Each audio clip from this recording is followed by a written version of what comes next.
I'd like to now welcome my next guest to the Navigant Credit Union Broadcast Center, Andy Posner with the Capital Good Fund. Thank you for coming in today. I appreciate it. Good to be here. Thanks. So this is the studio, and we've talked a lot about the Capital Good Fund, and now 8th-year birthday. Yes, as of February 10th. As of February 10th, celebrating 8 years. Did you envision being where you are? There's so many stats I could rattle off, but I might let you toot your own horn, so to speak. But let's tell folks who might not know about the Capital Good Fund and the lending programs that you do and the financial advising. So maybe tell folks a little bit more about it, and then we'll go into the growth mode and where you see yourself moving forward. Sure. And I think we're a pretty cool story because I actually started the organization while getting my master's at Brown. It was initially a student project. And so we're nonprofit, and we do small loans and financial coaching for low-income families in Rhode Island and, as of last year, Delaware and Florida. Yeah. So part of our big expansion. And we just lent out our $2 millionth Wow. to 1,600 people with a 95% repayment rate. And if you're familiar with payday loans and other products that are very predatory, for instance, payday loans in Rhode Island have a 261% interest rate, we function as an alternative to those products. And we're really the only lender in the country that does that, let alone in Rhode Island. And so people use our loans for vehicle purchase or repair, a security deposit on an apartment, immigration expenses, which right now, given the political uncertainty, is a very big, popular product of ours. It can cost anywhere from $700 to $2,000 to even $10,000 to apply for citizenship or get your green card or petition family members. So have you seen more of that over your 8 years? Yes, absolutely. The first loan we ever did was to help a woman become a U.S. citizen. And nowadays, people are very scared. Even people who have a green card, who are here legally, are concerned. And there's a mad rush for people to apply, particularly for citizenship. And that's been a big focus of ours recently. And so we do loans for people who are lower income, they have no or poor credit, they may not have access to a bank account, or they have other issues accessing credit, and their only option is going to these really high interest lenders. And it's not just payday lenders, it's pawn shops, it's rent-a-centers, it's buy here, pay here, auto dealers, who really take advantage of low income people. In fact, I was just looking at a data point today. So in 2012, this industry that I just mentioned nationally was worth $89 billion. That's how much lending they did. Okay. In 2015, it was $141 billion. So it's almost doubled in, 3 years.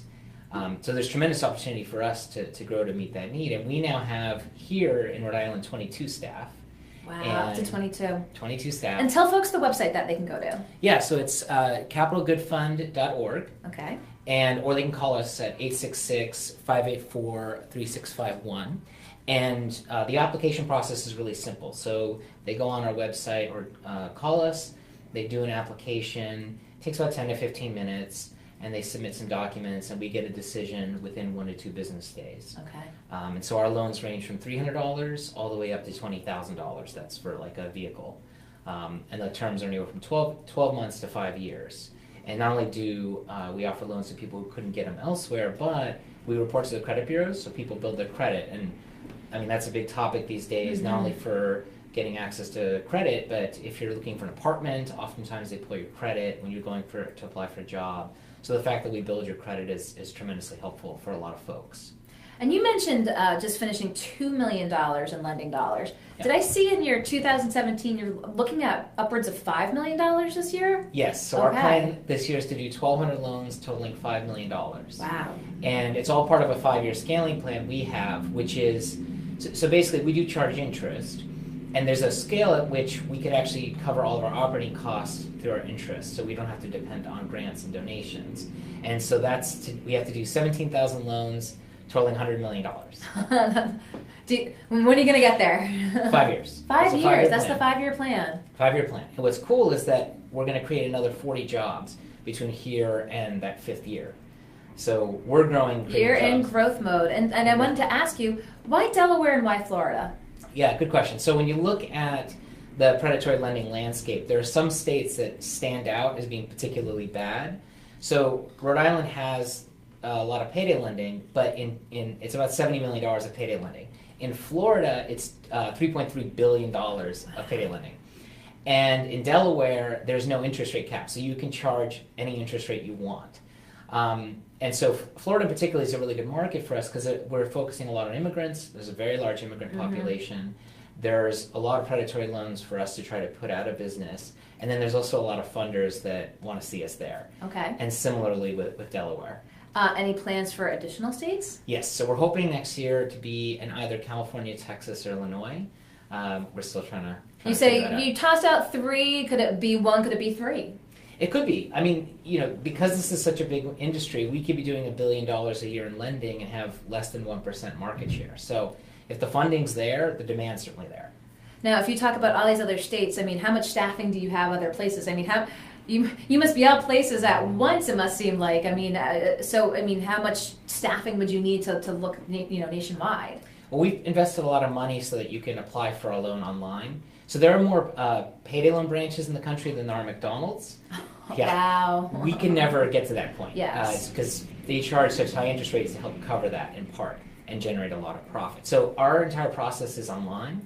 So we have one person on the ground in Florida, but we lend statewide to 20 plus million people potentially. Because of the online function. Exactly. Yes. And so mention the other states that you're looking at. One of the things I had seen, Andy, that you guys had mentioned, still looking for parents in the Providence school system?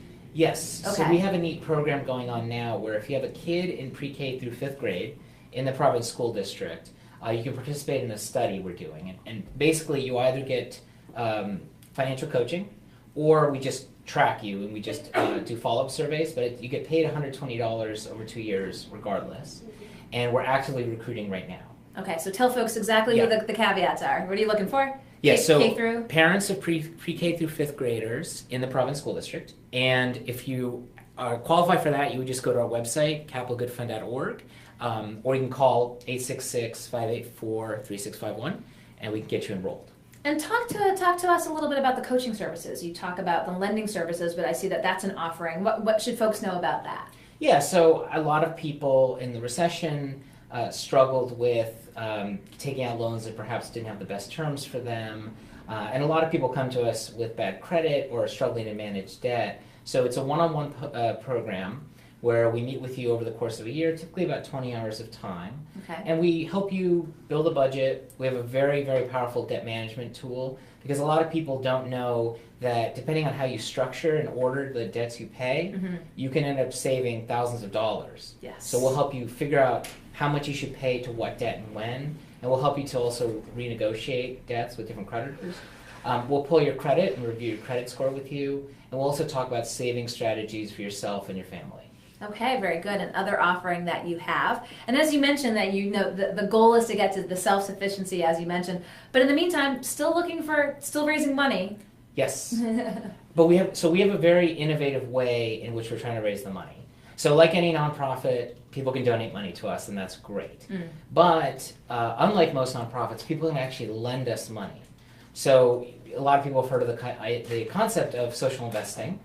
And so we're able to bring that to fruition because people can lend us as little as $1,000, and we're actually paying up to 7.5% on the money lent to us.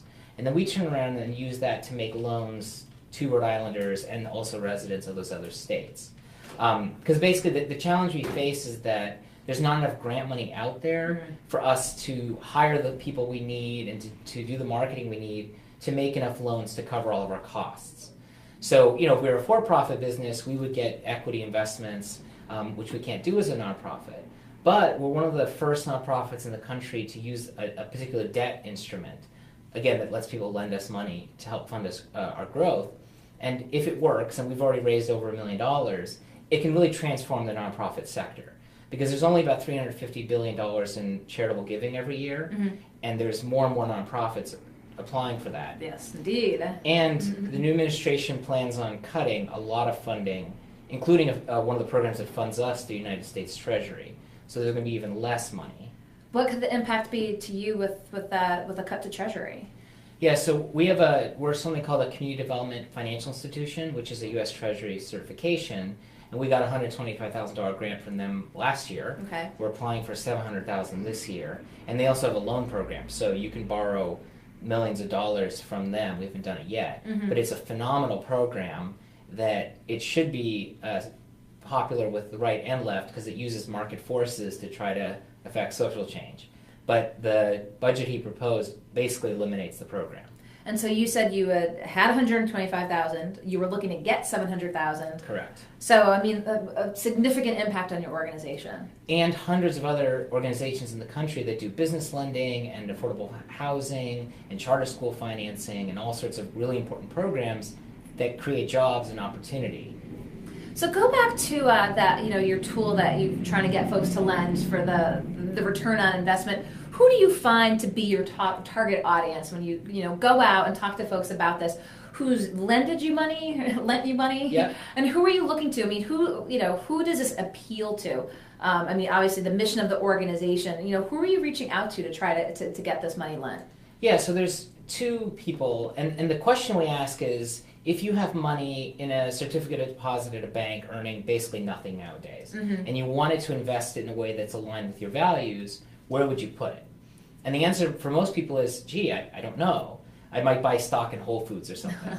And so, and this is true for people that have $1,000 sitting in their bank account or very high net worth who might have $1 million in a family foundation and everything in between. So we've had about 60 people lend us as little as $1,000, and we intentionally made the minimum very low because we want to engage the average person in social investing. Yep.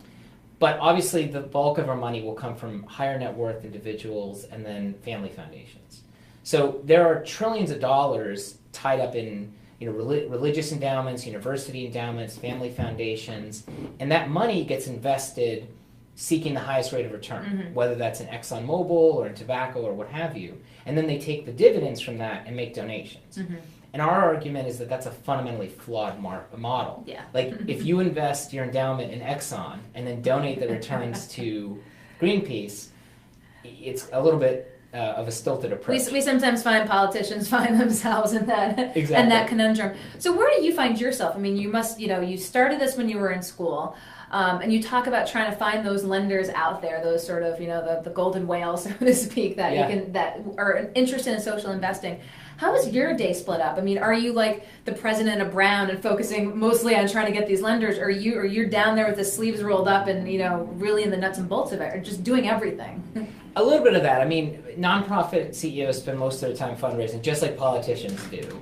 And the downside of that is that what I'm really good at is developing programs and figuring out how to evaluate our impact.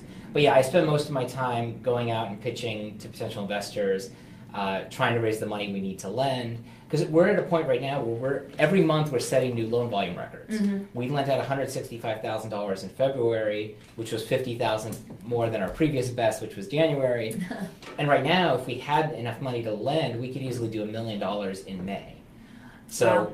Yeah, so I'm on a meeting with banks and credit unions and high net worth individuals and the average person, asking them for an investment. And it's a different type of ask. When you're not asking for donations, it's a little bit more awkward.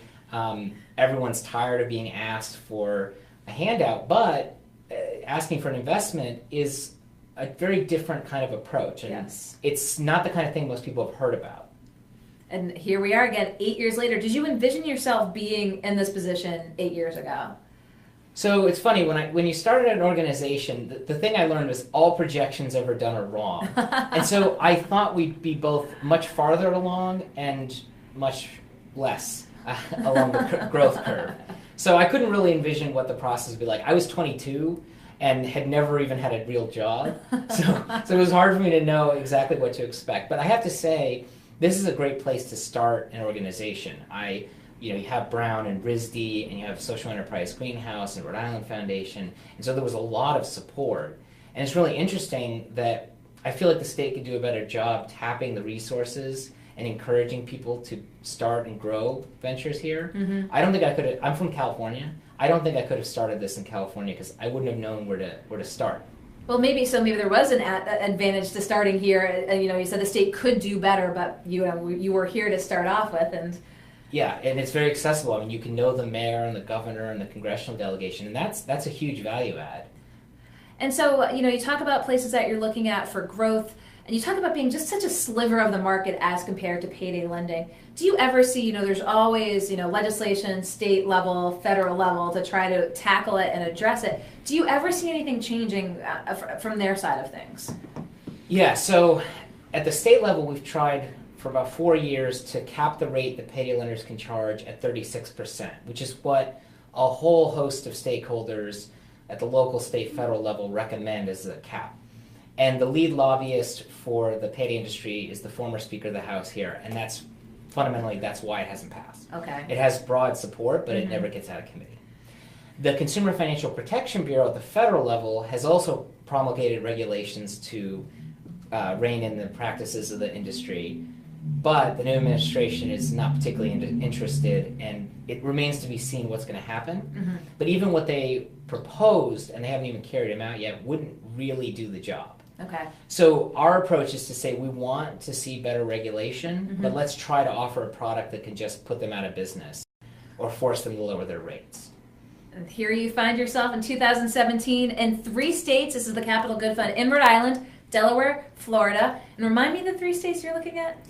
We're considering California, Texas, and Illinois. But we have people all over the country that say, hey, can you come and lend here? And it's tough because every state has its own regulation, and it can be tricky, but the need is there. And here you are, started it right here, looking to, as you said, have $5 million lent out in 2017. In 2017. Yeah. Well, I mean, I'm sure we'll talk with you between here and 2018. This Yes. was a great sort of snapshot as to where you find yourself now in March. Lots happening. Look forward to talking with you. Again, things coming up. Don't hesitate to reach out. Come on in, let folks know, because this is a resource, again, for the community. And you mentioned the phone number, and you mentioned the website. What brick and mortar locations do you have again? Yeah, so we're at 22 A Street, which is right off Broad Street behind the Providence Career Technical Academy. So you can come in, but again, our website is capitalgoodfund.org, and our number is 866-584-3651. So if you're in need of a loan or interested in making a loan to us, either way, give us a call, and love to talk more just about our model and why we do what we do, and the issue of payday lending and things like that. Well, we've always followed you closely. I'd like to get the word out there for you, so I appreciate your coming in today, Andy. Yeah, good to see you Thanks again. so much. We'll talk soon, okay? All right, thanks so much. Andy